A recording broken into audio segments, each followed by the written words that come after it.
TV. Malam hari ini Mardel spesial bersama Koci dan juga Abang Tio Prasetyo Utomo. Ini dari zaman-zaman radio dahulu kala saya dibawa oleh dia nih. Buat sedikit ngasih tahu dulu ketemunya awal sama Mas Tio juga gimana. Nah, malam hari ini tanpa berpanjang lebar lagi, Jebret Tim kita akan ngebahas dari Barcelona terlebih dahulu sebelum ke Koci. Tio, gimana ya? Lo ngelihat Barcelona semalam mainnya seperti itu dan Koci juga di Twitternya kan ngamuk-ngamuk tuh semalam tuh. Ya kalau jadi fans kayak Koci gitu ngeliat Barcelona main lawan Napoli semalam sih pasti kesel lah. Lo kalau MU banyak peluang terus nggak gol juga pengen bunuh orang. Ya sama lah. Jadi saya sebenarnya bisa Merasakan gitu ya? kalau misalkan tim lo peluangnya banyak banget tapi ujung-ujungnya satu sama itu tuh ngeselin sih emang. Ngeselin. Kalau MU udah biasa. Iya udah biasa. Udah mulai kayak ya udahlah coach ya. Sampai maklum, sampai kasihan Koci. Nah, kalau dari Koci sendiri, lo dari pandangan lo yang bisa dikasih lihat ke Jebret Tim seperti apa semalam? Enggak, sebenarnya mereka itu nggak layak main seri. Jadi definitely layak menang. Karena mereka create banyak peluang. Cuman yang kalau di MU yang miss chances itu kan banyak pemain. Kalau di sini satu doang. Iya. Satu doang, bukan dua, satu. Ferran Torres doang. Oke. Dan yang jadi masalah, dia itu kesalahan yang dia lakukan itu sama, yaitu syuting terlalu tinggi semua. Syuting itu kan teknik ya. Iya. Syuting itu gue masih ingat waktu gue masih ngelatih bocah-bocah kecil itu kita ajarin kan. Syuting itu syuting bola atas gimana, bola bawah gimana. Kalau bola lu ke atas semua, berkali-kali ya something wrong with your technique. Oke. Ngerti nggak? Jadi kayaknya Ferran Torres ini pengen banget membuktikan bahwa dia pembelian yang bagus, bahwa dia bisa bermain bagus, bla bla. Sehingga dia kalau gue bilang kehilangan ketenangan, kehilangan coolness-nya, composure. Iya. Kehilangan composure bahwa dia seolah-olah ingin semua buru-buru. Padahal sama sekali nggak perlu. Gini lah, Kak. Kalau dia bilang pemain jelek ya bullshit lah. Dia udah membuktikan bahkan sampai ke timnas Spanyol kan. Cuman memang dalam kasus kayak begini di mana tim ini tidak lagi meningkat, lagi menurun moralnya, dia harusnya bisa menunjukkan bahwa dia nggak boleh keseret gitu loh. Egoismenya itu juga jadi mungkin faktor usia juga kan? Bukan egoisme. Bukan egoisme. Moralnya Coach ya? Bukan. Lebih kemana? Siapa? Ferran Torres. Ferran Torres ya? Kan dia pengen ada pembuktian nih, validasi kalau dia dibeli sama Barca itu dengan tepat, harga kan? tinggi saya. Itu gue tidak melihat egoisme, justru ingin bersyukur, rasa bersyukur terhadap Barca memberi dia kepercayaan dibeli dengan harga mahal padahal Barca nggak ada duit. Jadi ingin mengembalikan. Iya. Terima kasih lah. Iya. Dan juga, Terima kasih, tapi caranya salah. kalau kayak gitu kan dia pasti beban juga kan. Iya. Barcelona lawan Napoli dan Napoli pun juga ya kalau bisa dibilang nyetak gol duluan gitu. Ferran Torres kalau lu lihat juga kan setelah pertandingan juga gimana ekspresinya, gimana dia Nangis dia. Nangis kan after match ya? gimana dia benar-benar kayak terlihat keselnya gitu. Oke. Terus. Oke. Lanjut lagi, Mas Tio. Nah, kalau ngomongin berarti Coach Ferran Torres, tadi kan memang bentuk mungkin dia apresiasinya terhadap Barcelona untuk bisa beli mahal. Nah, tapi lo ngelihat kalau ngomongin nih, kita satu koridor gitu, temanya adalah mental fatigue dari seorang atlet. Itu apakah juga masuk ke dalam kategori Ferran Torres semalam nih? Dia kelelahan mentalnya karena dia pengen membuktikan tapi dia jadinya juga flop gitu malam tadi. Mental fatigue itu bisa terjadi dengan semua pemain. Betul. Cuman biasanya kalau mereka bermain berderet pertandingan, banyak pertandingan, baru ada kelelahan, kejenuhan dan ini kan kagak, ini kan baru main. Plus juga baru Januari iya, dia gabung. plus juga kalau misalnya kita bilang kan si Barcelona ini kan juga dibandingkan tim-tim lain yang ada di Europa League kan dia harusnya menjadi yang ya calon juara lah, calon terkuat juara bareng Borussia Dortmund. Absolutely. Tapi ternyata dua tim itu kan di luar dugaan orang. Dortmund kalah terus Barcelona juga imbang, tapi ya kalau ngelihat misalnya ini kan baru leg pertama ya. Kita nggak bisa lupa bahwa masih ada leg kedua yang semua bisa terjadi gitu. Kita ingat berapa kali ketinggalan terus tim nggak usah Barcelona, maksudnya tim-tim lain ketinggalan, imbang, ujung-ujungnya ntar di leg kedua dia menangnya gede gitu kan. Terus menangnya ugal-ugalan gitu bisa juga. Jadi sebenarnya satu sama harusnya ini jadi kayak Xavi sebagai pelatih Barcelona, dia ngelihat, dia kayak memetakan, oh ternyata ketika lawan Napoli mainnya seperti ini, di leg kedua pasti gue yakin banget Barcelona akan bermain lebih bagus dan memaksimalkan semua peluang yang ada. Oke, Coach, lo juga bisa ngelihat nggak sih di babak kedua mainnya lebih bagus. Terus juga salah satu contoh si pemain Belanda tuh si De Luc Jong juga bisa 5 menit terakhir juga bagus. Nah, lo ngelihat perbedaan babak pertama sama babak kedua tuh apa sih, Coach? Apa Ya, karena memang Xavi nggak mau ganti pemain? Enggak, bukan. Hati-hati. Hati-hati. Jadi kita melihat ini persis sama kasusnya kayak PSG lawan Madrid. Di mana dua-dua hati-hati di babak pertama, di babak kedua Madrid tetap parkir base, PSG lebih mengambil inisiatif. Dan ini juga ini yang apalagi ketinggalan 1-0 kan. Ya. Jadi di babak pertama tidak ada satu pemain wingback yang overlapping. Oke. Abang enggak, Minggesa enggak, iya kan? Bahkan wingbacknya benar-benar nempel ke luar. Wingernya, sehingga wingbacknya lebih masuk ke dalam. Ini kan sebuah strategi di mana Xavi mengantisipasi agar tidak, kalau kena counter bisa dan mereka memang nggak dapat peluang, kecuali gol itu nggak ada peluang lagi. Dari situ cukup berhasil. Tapi lu kan harus cetak gol, ya kan? Nah itu dilakukan di babak kedua, apalagi ketinggalan kan. Baru Alba lebih come up, Ferran Torres lebih masuk, Alba ditambah Dembele. Gue bilang harusnya itu bukan Traore yang diganti, tapi Ferran Torres. Karena kalau misalnya ngelihat Napoli sendiri, kalau misalkan Napoli maksa untuk main terbuka, apalagi main di Nou Camp juga, lo sama aja kayak bunuh diri ketika lawan Barcelona. Lo lihat lini depan Barcelona kan sekarang Aubameyang, terus ada Ferran Torres, Adama yang memiliki kecepatan yang cepat juga. Kalau misalkan dia nge-push terus kecolongan counter attack, itu seharusnya bukan 1-1, itu lebih mungkin bisa lebih dari 1-1 itu. Tapi ya mungkin ya Napoli tahu mereka tidak mau ngambil resiko. Ya nggak apa-apa lah, gue bermain bertahan kayak gitu, gue peluang juga nggak terlalu banyak, cuma 1 kan yang gol itu doang. Tapi setidaknya bisa mencuri 1 gol di kandang Barcelona yang nanti bisa katakanlah bisa restart lagi lah nanti di kandang Napoli. Gitu. Nah, kalau lo ngelihat sendiri, gimana sih caranya Xavi bisa mengantisipasi ya dengan pemain yang juga tanda kutip masih naik turun nih, belum nyetel banget. Ntar di second leg lawan Napoli ini, menurut lo terawangan lu Xavi itu akan bermain seperti apa untuk Barcelona? Sebenarnya nggak ada yang salah dengan strategi yang di babak kedua Barcelona jalanin ya. Finishingnya mungkin yang kurang. Tinggal ya, mungkin finishing. ditweak sedikit apa yang Xavi lihat dari bagaimana kelemahan Napoli di pertandingan semalam. Itu bener, gue setuju sama Coach Justin, harusnya Barcelona setidaknya harusnya bisa menang lah, nggak imbang. Tapi memang di leg kedua ya Napoli pasti juga belajar juga, dia pasti ngeliat kan nih Barcelona memang seperti apa, dan leg kedua lo pasti ketika satu tim yang poinnya golnya sama, lo nyetak gol, tim lain pasti akan ya udah all out attack aja udah, karena udah leg kedua, lo nggak ada leg selanjutnya lagi, mau nggak mau lo mesti ngincar banyak gol juga gitu kan. Nah. Jadi ya menurut gue leg kedua bakal lebih seru banget sih. Kalau Coach gimana, Coach? Ngelihatnya Xavi akan bermain seperti apa sih? Ngelihat ya leg pertama nih seperti ini hasilnya gitu. Xavi itu kemarin kan melakukan berapa rotasi. Busquets nggak main, Des nggak main, Xavi nggak main, dan itu cukup berpengaruh. Dalam arti Nico penggantinya itu yang pemain bapuk. Oke, 1. Minggesa super bapuk. Belum Eric Garcia, bapuk juga. Jadi cukup berpengaruh 2-3 pemain yang jelek terhadap kinerja tim. Ngerti? Maka dari itu dari Barca ngegasnya itu kan pada saat si Frenkie de Jong out, Nico out, Adama out. Dembele, Busquets masuk.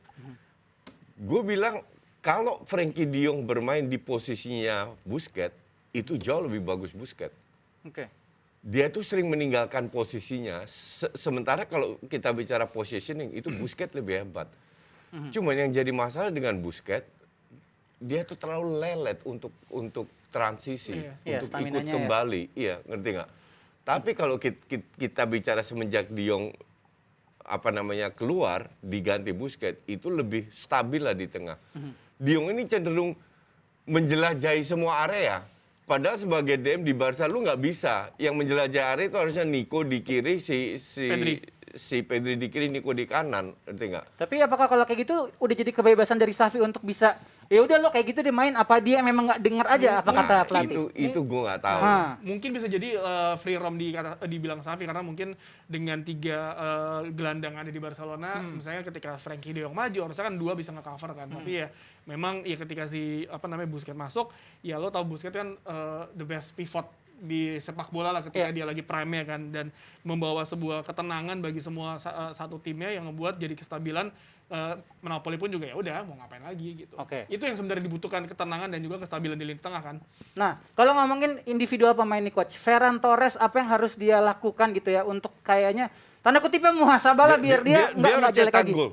Dia akan cetak gol. Dia harus cetak gol untuk meningkatkan percaya dirinya dan bukan dari penalti kayak kemarin. Kalau misalnya dia tidak bisa lagi mencetak gol, untuk seterusnya nih coach, kalau lo melihat pemain-pemain muda seperti ini, impact-nya akan seperti apa sih ke depannya gitu? Ya harus dicadangin biar dia tahu bahwa gue sekarang dapat berkali-kali kesempatan untuk menjadi starter dan gue membuktikan bahwa tidak bisa. Lalu lu dicadangin, kalau temen atau kompetitor lu cetak gol, nah itu baru kelihatan mental lu sekuat apa untuk bounce back. Si Ferran Torres sendiri 21 kali kehilangan bola di pertandingan tersebut, salah satu yang terbanyak di Jadi coach Xavi nih juga mesti ada 2. Xavi mesti bisa mikirin bagaimana taktik di lapangan dan bagaimana dia juga bisa meningkatkan ya kalau coach sering bilang gitu atau enggak kita sering bahas moral atau mentalnya pemain. Nah, ini menurut lo terlalu berat nggak sih yuk untuk tugas Xavi sebagai pelatih Barcelona? Kan dia dibayar untuk melakukan hal itu. Iya. Enggak, maksud gua kalau ngelatih iya. Cuma maksud gua lebih ke semua orang tuh punya masalahnya masing-masing dalam dirinya gini, gitu. Kalau misalnya ada, saya gue sebagai pemain Barcelona, pemain muda, gue dilatih sama Xavi, gue pasti kayak, buset ini legend gue banget nih, dia pasti akan memberikan show some respect kepada seorang Xavi sebagai pelatihnya kan. Legend, ya. Jadi menurut gue kalau ngomongin naikin mental, lu nggak bisa secepat itu karena kita tahu 1,5 musim terakhir Barcelona mentalnya berantakan dirusak oleh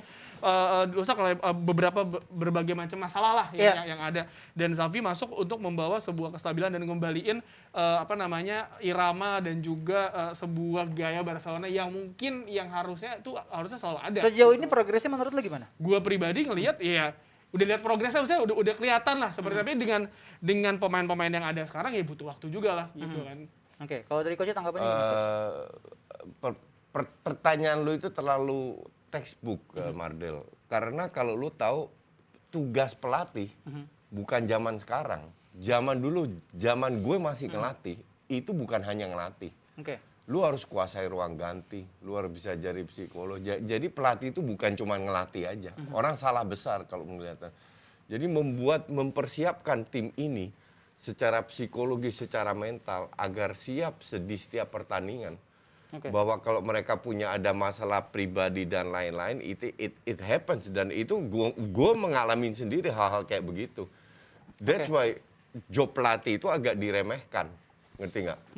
Dalam arti job pelatih itu berat karena lu tidak hanya menguasai teknis, lu harus menguasai non teknis. Memang mungkin sama terdengar textbook, cuman mungkin ada beberapa jebret tim juga yang belum tahu nih coach. Cuman kalau gue bisa gali lebih dalam, kalau dari pelatih sendiri nih, selain tadi ya taktik, mental segala macam, apakah ketika ya gue ngambil case-nya gitu ya kayak Greenwood kemarin juga ada masalah seperti itu di luar sepak bola, nah impact-nya ke dalam tim itu pelatih itu harus bisa seperti apa sih coach mempositioningkan dirinya dia ke para pemain?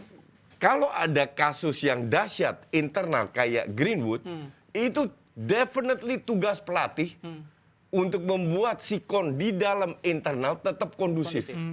Dengan berbicara dengan semua pemain, dengan menjelaskan tanpa menggosip ya. Menjelaskan sikonnya seperti apa. Dan yang tetap dijaga harus nama besarnya MU. Dan mereka adalah seorang profesional. Kalau mereka ada masalah karena kedekatan kayak apa ini itu dengan Greenwood dan lain-lain, bisa berbicara dengan pelatih setiap saat. Tapi itu tugas utama pelatih untuk menjaga biar tidak ada faktor-faktor ketiga, faktor eksternal yang membuat sikon internal ini jadi berantakan. Karena pasti kan kalau gitu kan domino effect ya, lo kayak Greenwood aja pasti ini kita ingat sebelum kasus ini kan Greenwood sempat iseng sama Phil Foden yang di timnas Inggris kan, oleh akhirnya ngerangkul Greenwood, dia balik lagi tapi ternyata emang ya udah tidak bisa ditolong lah ternyata itu anak ya. Kasus lagi kalau kita ingat yang dulu kasusnya si John Terry dengan istrinya Wayne Bridge, saat itu pelatih gue lupa Jose Mourinho kalau nggak salah Chelsea, correct me if I'm wrong ya, saat itu pelatih Chelsea, ya mau nggak mau kan dia juga harus ngerangkul semua. John Terry sosok besar di Chelsea, MU ketika itu ada Ryan Giggs yang skandal dengan istri adiknya. Sir Alex Ferguson tuh gue gak kebayang sih mukanya merahnya kayak apaan tahu ketika itu Wayne Rooney tiba-tiba minta cabut. Itu kan Ferguson juga pusing juga kan akhirnya. Jadi misalnya pelatih menjadi corong utama, menjadi dasar dari pemain kalau ketika ada satu pemain yang melakukan kesalahan di luar sepak bola atau dalam ruangan sepak bola, ya mau nggak mau dia harus take action untuk, ya Coach Justin lebih paham lah, pasti dia pasti timnas futsal pasti banyak pemain-pemain yang ugal-ugalannya ketahan sama galaknya Coach Justin kan. Oke. Gitu. Oke. Nah, Coach, tadi gue juga nyambung soal yang Tio bilang ketika Torres kehilangan 21 kali bola di dalam pertandingan kemarin gitu ya. Nah, menurut lo posisi Torres tuh dampaknya apa sih kalau dia terus-terusan seperti itu? Kalau lu kehilangan bola di depan, sebenarnya dampaknya nggak terlalu besar. Karena masih ada pemain tengah, pemain belakang yang mengcover. Yang repot kan kalau lu kehilangan bola sebagai pemain belakang. Ya kan? Kayak siapa tuh saya tahu kalau tuh. kita bicara dampaknya itu nggak ada. Cuman memang banyak sekali serangan, setengah serangan yang bisa menjadi serangan matang itu hilang. Jadi dia itu bapuk. Lu lihat Twitter gue kemarin marah-marah kan, dan bukan sekali. Lu kan marah-marah mulu, Coach. That is not true kalau lu bilang begitu. Gue marah ada alasannya, gue bukan orang gila juga kali. Tiba-tiba marah nggak jelas sih. Marah-marah terus. Enggak, gue bilang ya salah satu yang bikin gue marah itu bukan karena dia hanya finishingnya bapuk banget, tapi ya salah satu itu kehilangan bola, serangan jadi mental, jadi sayang. Itu yang bikin gue kesel sama dia. Kenapa dia nggak diganti gitu loh? Itu pasti lebih ke ini, kayak misalkan lu udah capek-capek build up dari lini belakang, lini tengah ke depan, terus tiba-tiba ya tinggal apalah, terus tiba-tiba dia gagal.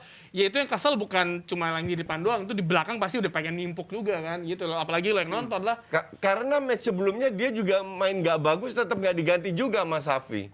Itu yang bikin gue kadang gede, kenapa ada sama dikit-dikit diganti, ngerti nggak? Ada sama Ya, Robo.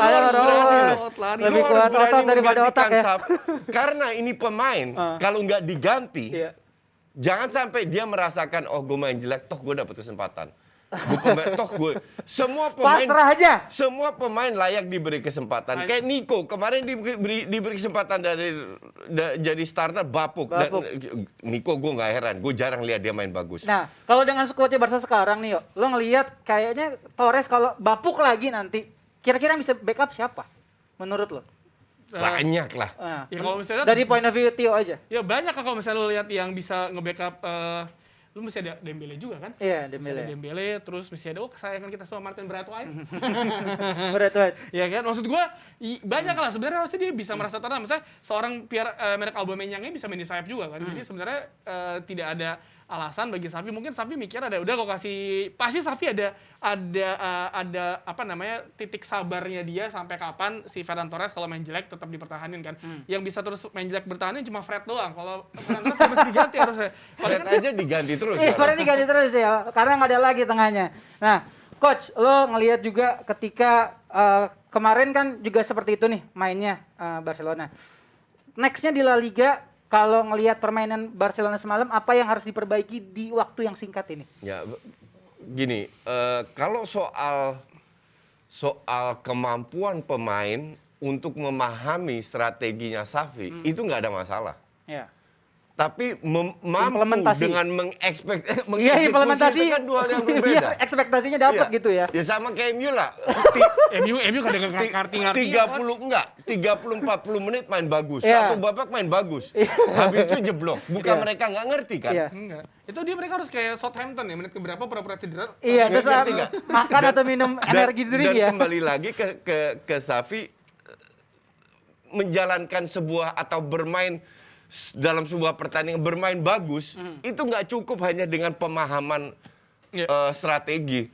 Lu harus punya fighting spirit, lu harus bisa kerjasama, lu harus main keras tanpa dapat pelanggaran, ngerti nggak? Oke. Banyak faktor yang membuat lu implementasi atau eksekusi jadi bagus atau enggak.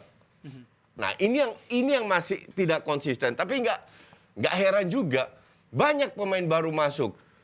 Torres baru, Nico Auba, baru, Adama baru, Ya. Auba baru. Jadi banyak pemain baru yang butuh adaptasi. Xavi pun juga baru tahun ini.